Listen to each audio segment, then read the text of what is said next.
जिंदगी का एक राज है। इस जिंदगी में इंसान को कम पर राजी होना पड़ता है।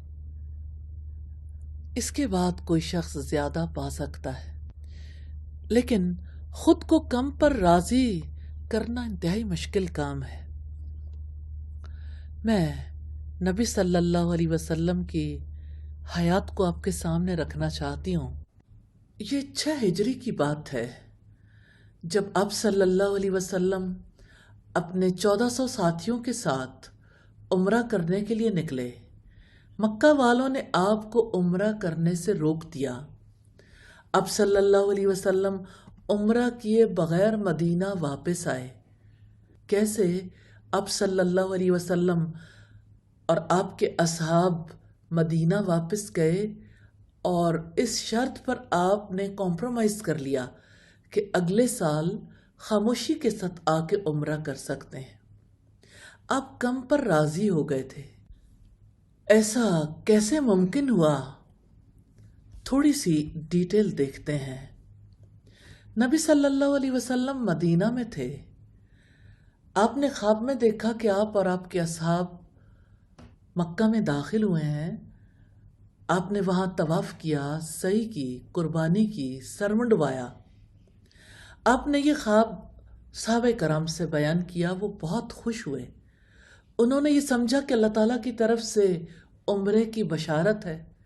तकरीबन 1400 लोग इस सफर के लिए तैयार हो गए। आप उनके साथ मक्का के लिए रवाना हुए। यूं उम्रे का वो ख्वाब जो आपने देखा, उसकी तकमील के लिए बड़ा जोशो खरोश देखा गया। आप और आपके असहाब मक्का से तकरीबन 9 मील या 8 मील के फासले पर पहुंचे। ये हुदैबिया का मकाम था। कुरैश ने आगे बढ़कर आपको रोक दिया और कहा, हम आपको मक्का में दाखिल नहीं होने देंगे। इसके बाद दोनों ग्रोहों में बातचीत शुरू हुई। आखिर ये तय हुआ कि नबी सल्लल्लाहु अलैहि वसल्लम और आपके असहाब मदीना वापस जाएंगे। हाँ, अगले साल खामोशी से आके वो उम्रा कर सकते हैं। इस मायदे के मुताबिक आपने ये फैसला कर लिया कि इस बरस उम्रा नहीं करेंगे और हुदैबिया से ही मदीना वापस चले जाएंगे। आपने ये भी फैसला किया कि कुर्बानी के जो जानवर साथ लेके आए हैं, अगरचे हम तवाफ और सही तो नहीं कर सके, लेकिन कुर्बानी और हलक कर सकते हैं। लिहाजा आपने अल्लाह ताला के हुक्म के मुताबिक अपने असहाब से कहा कि आप अपने जानवरों को ज़िबा कर दो, सरमुंड वालो और एहराम खोल दो। ये था कम पर राजी होना। तमाम सहाबा कराम को यकीन था नबी सल्लल्लाहु अलैहि वसल्लम के ख्वाब की वजह से कि हम उम्रा करके वापस लौटेंगे। उन्हें ये यकीन था कि हम अल्लाह ताला के घर का तवाफ करेंगे, सफ़ा मरवा की सही करेंगे, फिर कुर्बानी और हलक करेंगे।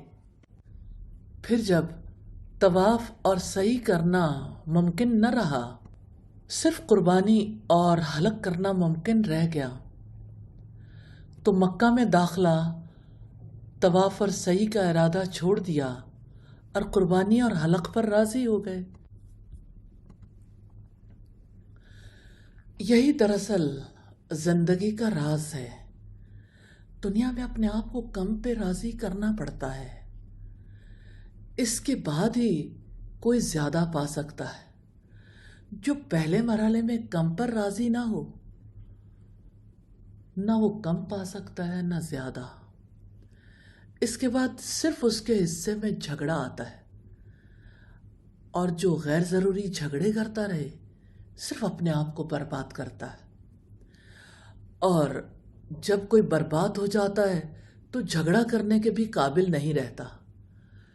फिर वो अपने दिल को ये कहकर तस्कीन देता, मैं तो बिल्कुल कामयाबी के करीब पहुंच गया था, मगर दुश्मनों ने नाकाम कर दिया, साजिशों ने मेरा कुछ नहीं छोड़ा।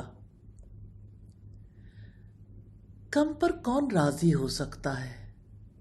वो जो अल्लाह ताला के साथ गहरा ताल्लुक रखता है, کم پر وہی راضی ہو سکتا ہے جو اللہ تعالیٰ سے ان ٹچ رہتا ہے، جو اللہ تعالیٰ کو یاد رکھتا ہے، جو اپنا اخلاق، اپنی عادات اللہ تعالیٰ کے حبیب محمد رسول اللہ صلی اللہ علیہ وسلم کے مطابق بناتا ہے، وہ جو اللہ تعالیٰ کی عبادت کرتا ہے، وہ جو اپنی زندگی کے معاملات اللہ تعالیٰ کے حوالے کرتا ہے۔ کم پر راضی کر لیجئے، اللہ تعالیٰ سے ان ٹچ رہیے، اللہ تعالیٰ کو یاد کرتے رہیں، اس کی یادوں میں زندگی گزاریے۔ اللہ تعالیٰ ہمیں توفیق دے دے، آمین ثم آمین۔